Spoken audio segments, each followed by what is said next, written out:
정치권 뒷얘기를 현장 기자들에게 들어보는 뉴스더. 오늘은 정치부 이태희 기자 나왔습니다. 자, 이 기자. 이 정부 부동산 대책을 놓고 여야 공방이 더 거세지고 있는데 지금은 그 집값 상승의 책임이 누구에게 있느냐로 확대되는 분위기입니다.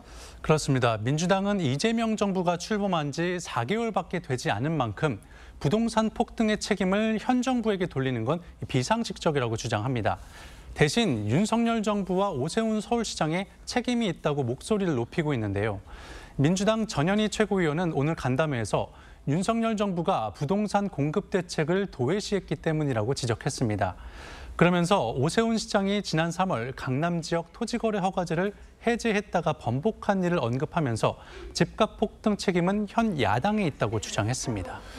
그러니까 서울 아파트 공급이 부족했던 게 윤석열 정부 탓이라는 주장. 근데 일리는 있습니까?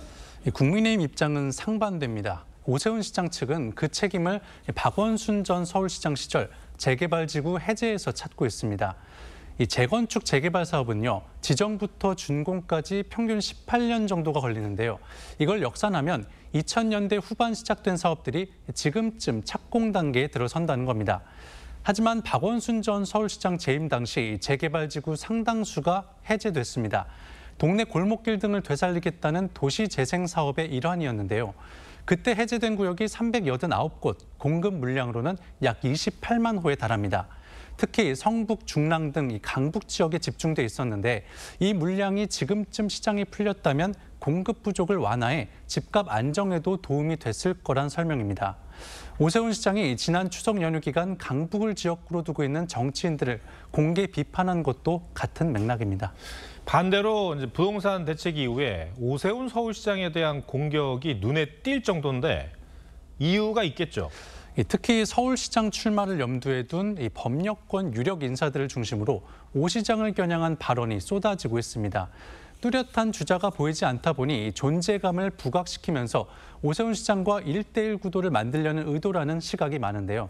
당내에선 오 시장 강세로는 허구다, 충분히 이길 수 있다는 말도 나오지만 역설적으로 그런 언급이 많아질수록 오세훈 시장의 존재감이 더 커진다는 반론도 있습니다.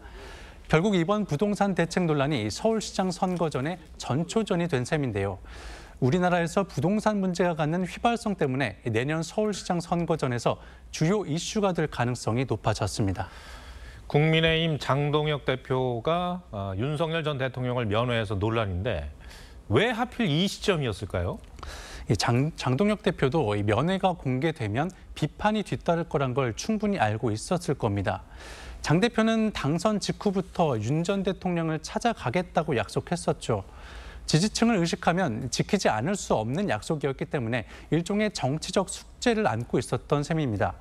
다만 윤 전 대통령과 면회가 중도층 이탈에 부정적인 영향을 줄 수 있는 점을 감안해 내년 지방선거에 직접적인 영향을 주기 전인 지금이 마지막 적기라고 판단한 것으로 보입니다. 근데 면회는 그제 오전이었는데 이 사실을 공개한 거는 어제 저녁 늦게, 그러니까 어제 늦게였잖아요. 네. 이것도 이례적이에요? 네, 맞습니다. 장 대표도 고심이 적지 않았던 것으로 보이는데요. 공개는 하되 뉴스로 크게 소비되지는 않기를 바랐던 걸로 보입니다. 국정감사 기간, 특히 부동산 논란 등으로 국민의힘이 여당의 공세를 펴고 있는 상황에서 윤 전 대통령 면회 이슈로 그 흐름이 잠식되는 걸 막으려는 의도로 보입니다. 그래서 비교적 뉴스 주목도가 떨어지는 토요일 오후를 공개 시점으로 택한 거란 해석이 나옵니다. 네, 알겠습니다. 이태희 기자, 잘 들었습니다.